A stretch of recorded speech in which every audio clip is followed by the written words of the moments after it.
बोले श्री गणेश भगवान की जय। ओम वक्रतुंडय महाकाय सूर्यकोटि समप्रभा निर्विघ्नं कुरु मे देव सर्वकार्येषु सर्वदा। सर्वमंगल मांगल्ये शिवे सर्वार्थ साधिके शरण्ये त्र्यंबके गौरी नारायणी नमोस्तुते। या देवी सर्वभूतेषु शक्तिरूपेण संस्थिता नमस्तस्यै नमस्तस्यै नमस्तस्यै नमो नमः। गुरुर्ब्रह्मा गुरुर्विष्णु गुरुर्देवो महेश्वरा गुरुः साक्षात् परब्रह्म तस्मै श्री गुरवे नमः। अखण्डमण्डलाकारं व्याप्तं येन चराचरं तत्पथं दर्शितं येन तस्मै श्रीगुरवे नमः। कृष्णाय वासुदेवाय हरे परमात्मने प्रणतः क्लेशनाशाय गोविन्दाय नमो नमः। सच्चिदानन्दरूपाय विश्वोत्पत्त्यादिहेतवे तापत्रयविनाशाय श्रीकृष्णाय वयं नमः। अञ्जनानन्दनं वीरं जानकी शोकनाशनं कपीक्षमक्षहन्तारं वन्दे लङ्काभयङ्करम्। कृष्णाय वासुदेवाय हरये परमात्मने प्रणतः क्लेशनाशाय गोविन्दाय नमो नमः। पवनतनया संकटहरण मंगल मूर्ति रूप राम लखन सीता सहित हृदय बसहु सुरभूप। श्री गणेश भगवान की जय। लक्ष्मी नारायण भगवान की जय। सदगुरुदेव भगवान की जय। गुरुदेव भगवान की जय। नमः पार्वती पतये हर हर महादेव शंभु। काल हर कष्ट हर दुख हर दारिद्र हर आनंद की लहर कर। नमः पार्वती पतये हर हर महादेव शंभु। बड़ा ही मंगलमय ये दिवस है जिसमें हम सभी एकत्रित होकर के डिजिटल ऑनलाइन टेक्निकल माध्यम से सभी लोग एकत्रित हुए हैं और सभी लोग गुरुदेव के आशीर्वाद से कथा को सीख रहे हैं, श्रवण कर रहे हैं और परम लाभ अर्जित कर रहे हैं। आज कथा का चतुर्थ दिवस है। मेरे वक्तव्य के द्वारा कथा को सुनाने के लिए मैं आप सभी के समक्ष आया हूँ। कथा शुरू करने से पहले 2 मिनट भगवान का नाम संकीर्तन करते हैं, उसके पश्चात कथा में प्रवेश करते हैं। बोली बांके बिहारी लाल की जय। श्री कृष्ण गोविंद हरे मुरारी हे नाथ नारायण वासुदेव। श्री कृष्ण गोविंद हरे मुरारी हे नाथ नारायण वासुदेव। हे नाथ नारायण वासुदेव। हे नाथ नारायण वासुदेव। हे नाथ नारायण वासुदेव। हे नाथ नारायण वासुदेव। श्री कृष्ण गोविंद हरे मुरारी हे नाथ नारायण वासुदेव। हे नाथ नारायण वासुदेव।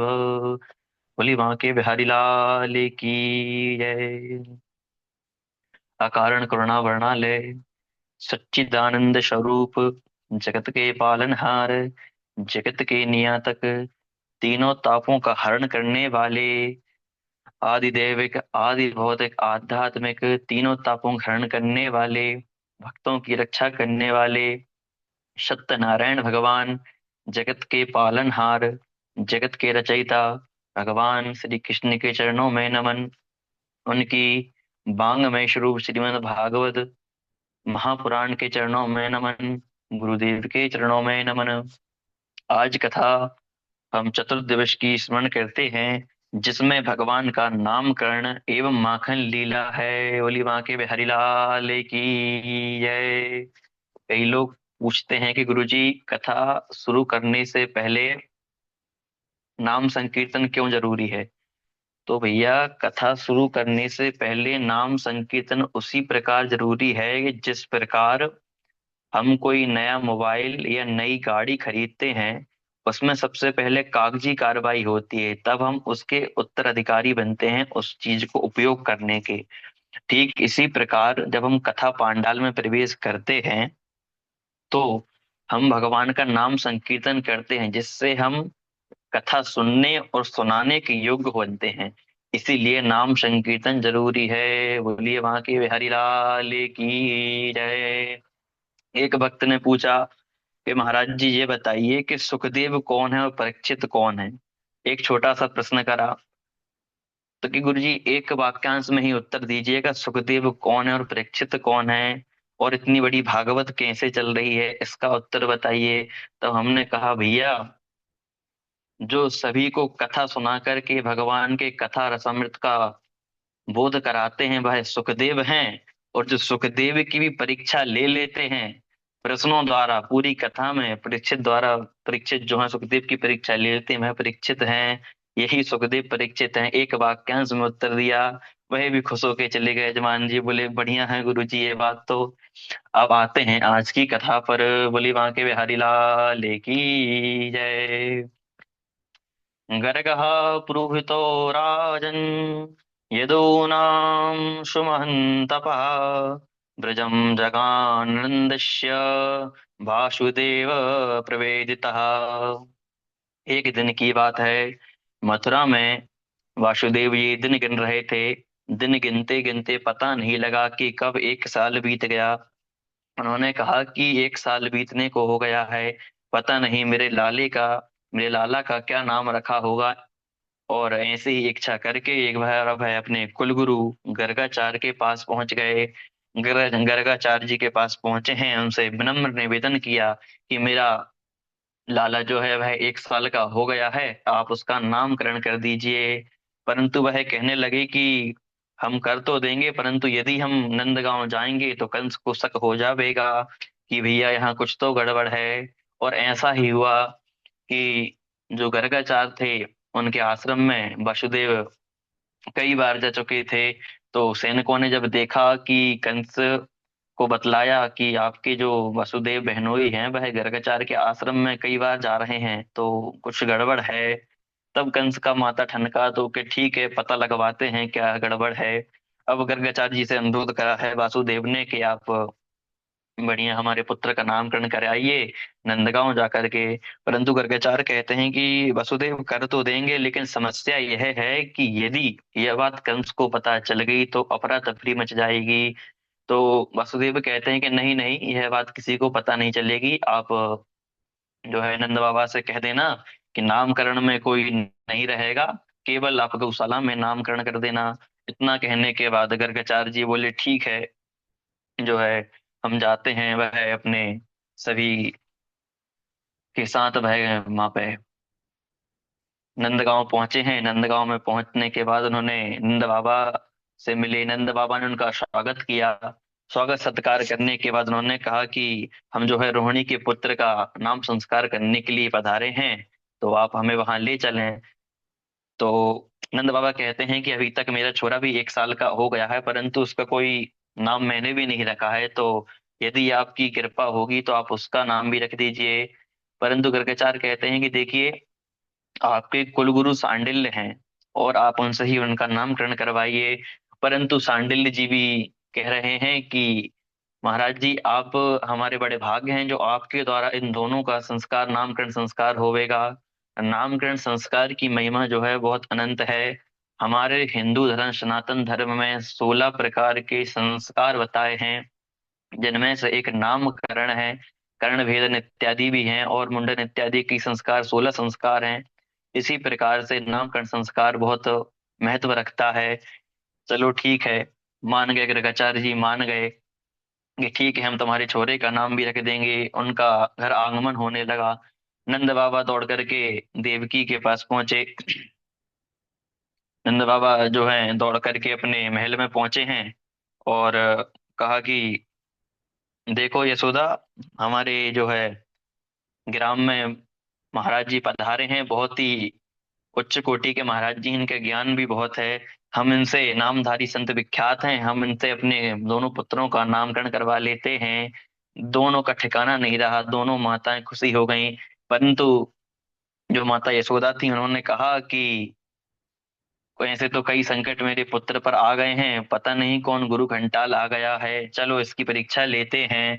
तो दोनों ने अपने पुत्रों की अदला बदली कर ली। दोनों ने पुत्र की अदला बदली कर करके जाकर के गर्गाचार्य के पास पहुंची हैं। अब भैया गर्गाचार्य जी के पास जब दोनों पहुंची, दोनों ने जाकर के दंडवत प्रणाम किया। अब प्रणाम करने के बाद जैसे ही गर्गाचार्य जी की नजर भगवान से टकराई है, तो भैया उनकी तो समाधि लग गई, परमात्मा में लीन हो गए, और आंखों से झरझर आंसू की धारा बहने लगी। अब कौन क्या कह सकता है, महाराज जी हैं, देख के ही समाधि लगी है। अब एक दूसरे को देख रहे हैं, भगवान महाराज जी को देखें, महाराज जी भगवान को देख रहे हैं, और भगवान से वह कह रहे हैं कि हे प्रभु, हे नारायण, हे सत्यनारायण, आपने मुझे इस अवसर दिया है कि मैं आपका नामकरण कर रहा हूँ। यह मेरे भाग्य है और सौभाग्य भी है कि हम दोनों भाइयों का नामकरण करने के लिए यहाँ पर आए हैं। अब दोनों माताएं सामने बैठी थी गर्गाचार्य जी की, तो वह निंद्र ही झपकी लग गई थी। भगवान को देखते थे, ये अंतरात्मा से भगवान से बात कर रहे थे। संतों के कई भाव हैं, भगवान का ध्यान स्मरण कर रहे थे, भगवान में ही लीन हो गए। अब यशोदा जी कहती हैं कि रोहिणी, देख तो जरा, जे बाबा की सांसें ना चल रही हैं। अब तो ऐसा लगता है कि जे बाबा तो चले गए। अरे नहीं नहीं जीजी, ऐसा नहीं है, बाबा तो हैं। बाबा को हिला डुला कर देखा है। अब बाबा को हिला डुला करके जैसे ही देखा, तो बाबा बोले, हाँ हाँ, मैंने तुम्हारे पुत्र का नाम सोच लिया है, अब उसका नामकरण करते हैं। सोचने लगे कि एक काम करा जाए, इनको कोई अच्छा सा नाम रखा जाए। अब जैसे ही उन्होंने कहा कि आप दोनों ने तो जो है अदला बदली करी है, और यह आपकी गोदी में जो है वह छोटा पुत्र है, और जो इनकी गोदी में है बड़ा पुत्र है। देखते ही उन्होंने कहा, अब कहते हैं कि अयम ही रोहिणी पुत्रो रमयन सुहृदो गणै अगाशंख्यास्ते राम इति बलाधिकाद बलम विदुः। गर्गाचार्य जी कहते हैं कि यशोदा, यह जो तेरी गोद में है, यह निश्चित ही रोहिणी का बेटा है। इतना सुनते ही दोनों माताओं ने एक दूसरे की तरफ देख करके मुस्कुराहट की कि अरे, ये तो बड़ा नामचीनी संत है, ये तो गुरु घंटाल नहीं है। दोनों खुशी खुशी रहने लगी। अब दोनों के मन में कोई संशय नहीं था। अब जैसे ही उन्होंने कहा कि यह जो तेरे गोदी में है, यह रोहिणी का पुत्र है, यह अपने गुणों द्वारा, अपने गुण के द्वारा सभी को प्रभावित करेगा, तो इसका नाम राम है, और इसके बल की कोई सीमा नहीं होगी, इसलिए इसका नाम बलराम है। अब छोटे बेटे की बारी। अब बलराम नाम के साथ में बलराम का एक नाम और है कि कहा कि संकर्षण द्वारा यह रोहिणी के गर्भ में आए थे, तो इनका नाम भी शंकरषण, आकर्षण के द्वारा भगवान जो है रोहिणी के गर्भ में आए थे, इनका नाम शंकरषण है।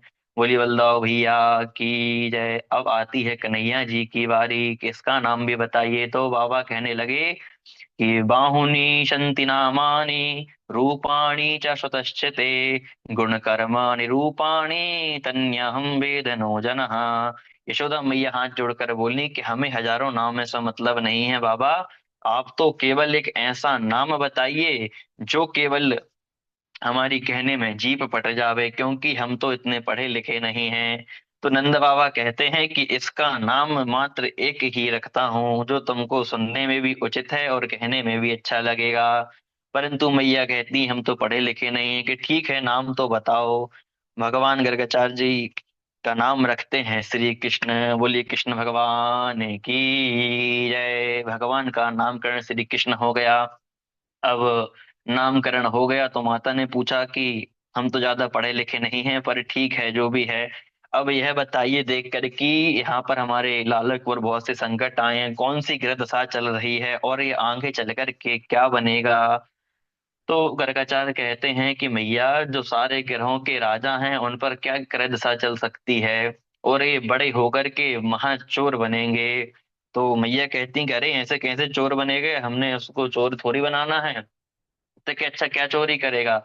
तो गर्गाचार्य कहते हैं कि वह गोपियों के मनोरथ को चोर करेंगे, माखन मिश्री का चोर करेंगे, और जो है सभी के मनोरथ को पूर्ण करके उनके पापों का हरण करके उसे चोर करेंगे।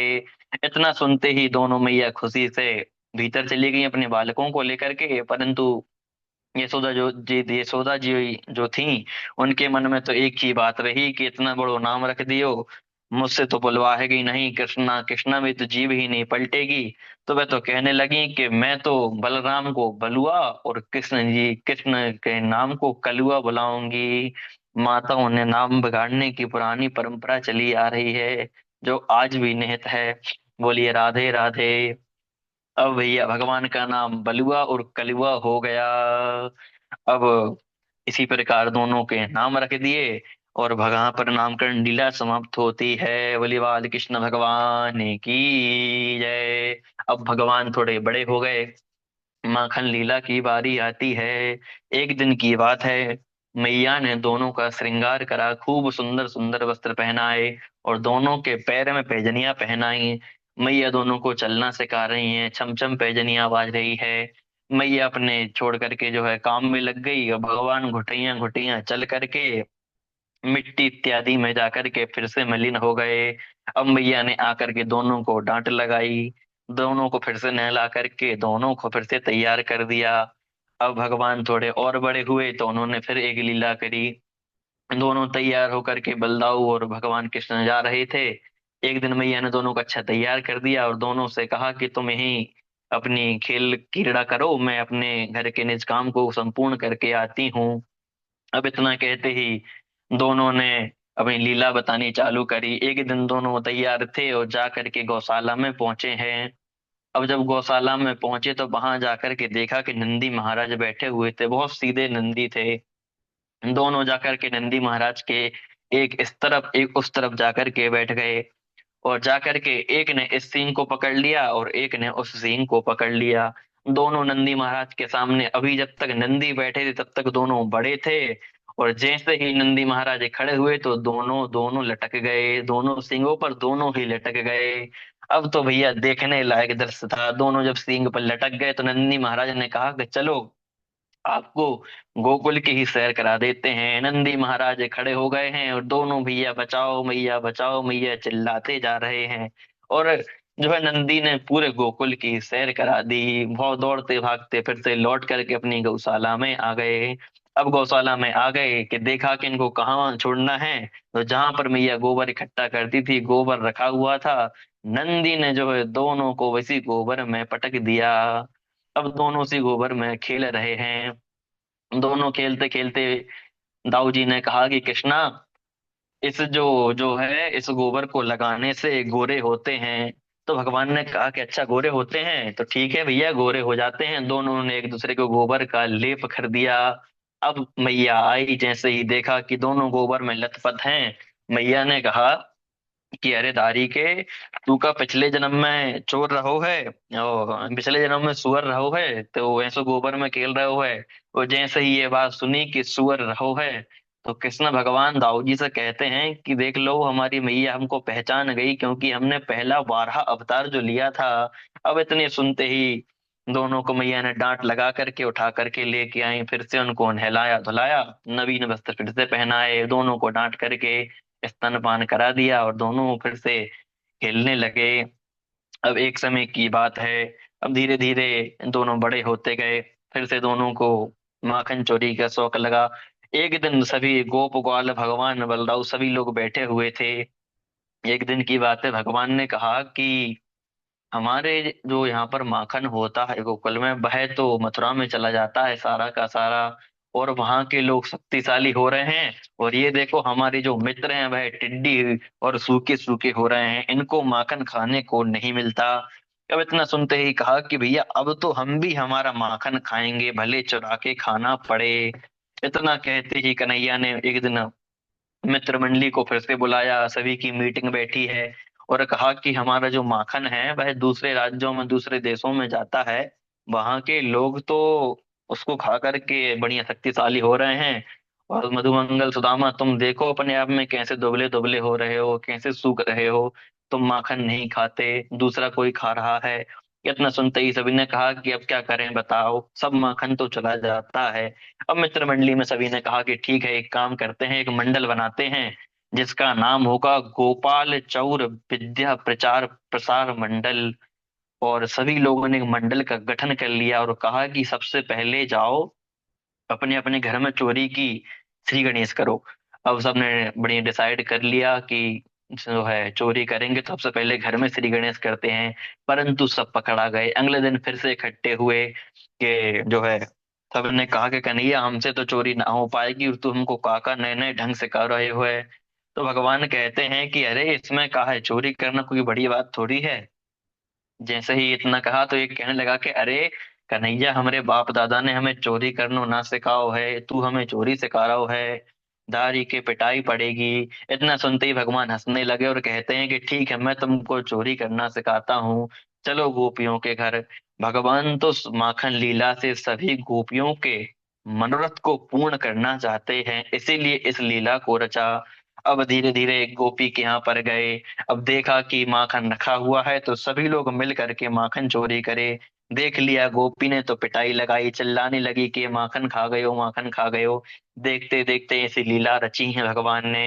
अब बहुत दिन हो गए, धीरे धीरे कर करके एक बार शिकायत लेकर के भगवान ने लीला रचते रचते एक दिन शिकायत लेकर गोपियां पहुंची। भगवान उस दिन जो है माखन चोरी करने नहीं गए, तो गोपियों को लगा कि आज हमारा कान्हा नहीं आया है माखन चोरी करने, उनको बुरा लगा। इकट्ठी हुई, सारी गोपियां इकट्ठी हो गईं और जा करके यशोदा मैया के दरवाजे पर आवाज लगाई और कहने लगी कि अरे यशोदा कहाँ है, अरे कहाँ है कि तेरे लाला कहाँ गए हो। यशोदा ने कहा कि मैंने तो आज तुमको नहीं बुलाया था, फिर तुम आज क्यों पधारे हो, मैंने तो कोई आज बधाई गीत नहीं रखे हैं। तो वह कहते हैं कि भैया, कि मैया जो है तेरा लाला माखन चोरी करता है, और चोरी करके खुद नहीं खाता है, सबको खिलाता है, कि सब कौन को, कि इसके जो मित्रगण है सबको खिलाता है, और रही कसर तो बंदरों को भी देता है। अब जो है माखन लीला भगवान करते हैं, इनकी शिकायत लगी है, एक सुंदर भजन आता है। मनमोहन बिगड़े गए बारे ते, मनमोहन बिगड़े गए बारे ते, मनमोहन बिगड़े गए बारे ते, मनमोहन बिगड़े गए बारे ते। माँ यशोदा के प्यारे दुलारे ते, माँ यशोदा के प्यारे दुलारे ते, मने मोहन बिगड़े गए बारे ते, मने मोहन बिगड़े गए बारे ते हो।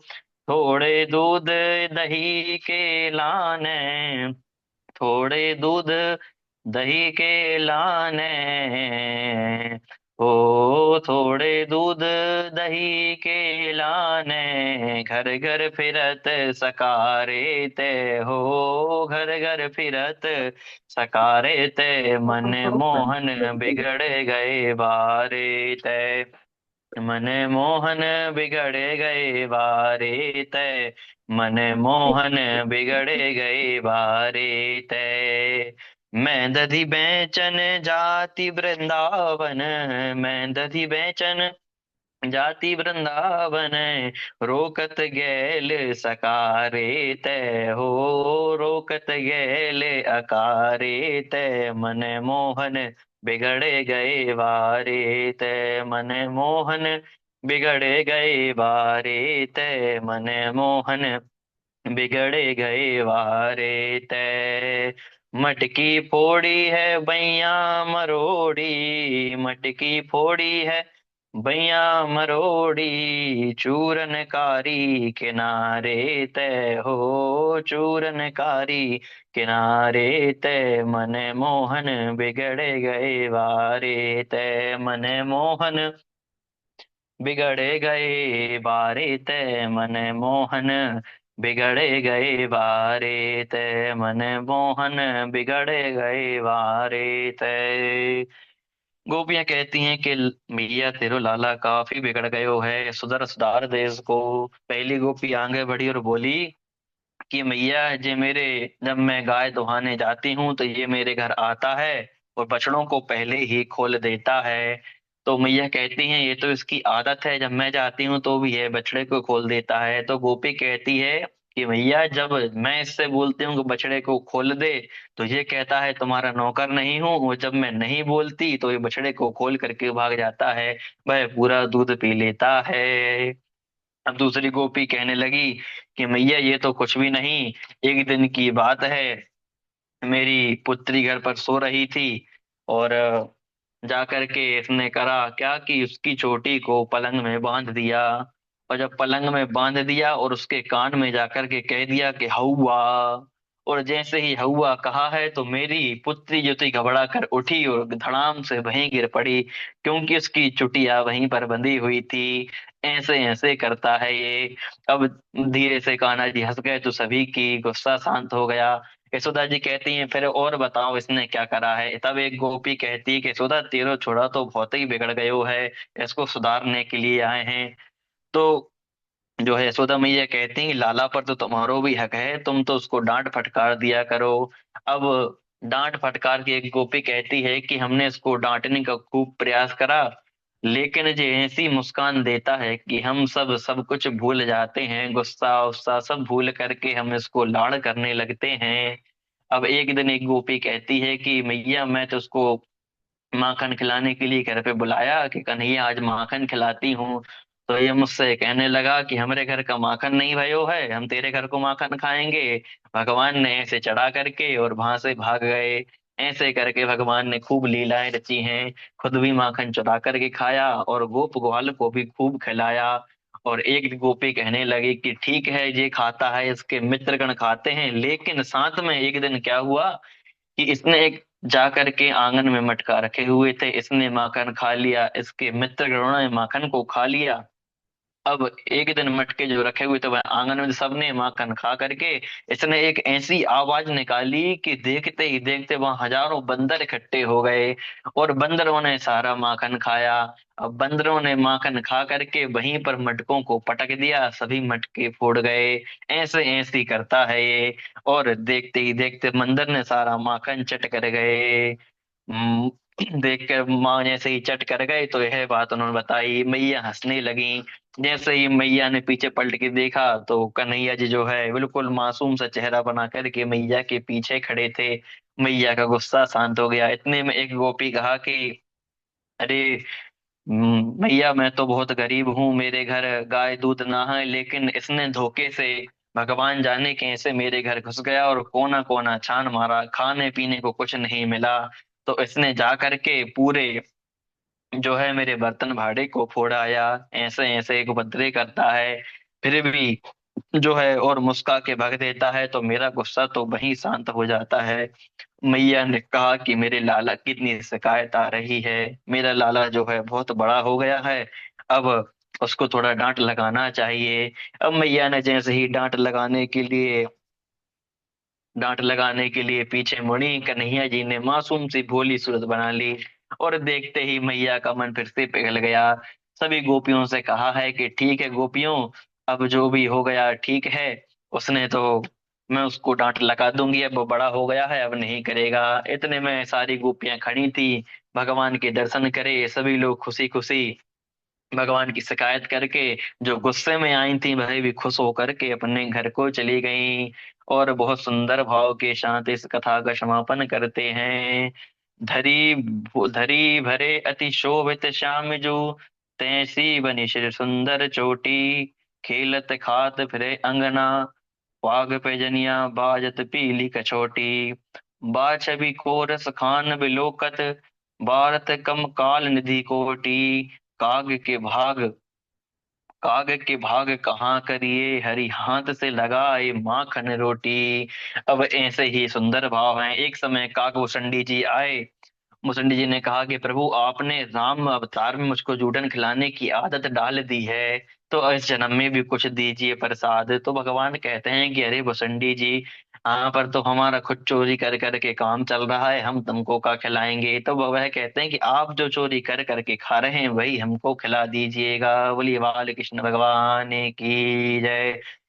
राधा रमण सरकार की जय। श्रीमन नारायण नारायण नारायण, श्रीमन नारायण नारायण नारायण, श्रीमन नारायण नारायण नारायण, जगतारायण नारायण नारायण, श्रीमन नारायण नारायण नारायण, जगतारायण नारायण नारायण। राधे राधे गुरु जी। बहुत सुंदर, बहुत बढ़िया। अभी हमारे पंडित सचिन शास्त्री जी बहुत सुंदर भगवान के नामकरण लीला और बाल लीला को भी गाया। बहुत ही आनंद और ब्रज भाषा के साथ उस रस को हम सबके सामने रखा। बहुत बहुत साधुवाद। और प्रणाम। जितने जितने लोग जुड़े हैं सभी बड़े प्रसन्न हुए।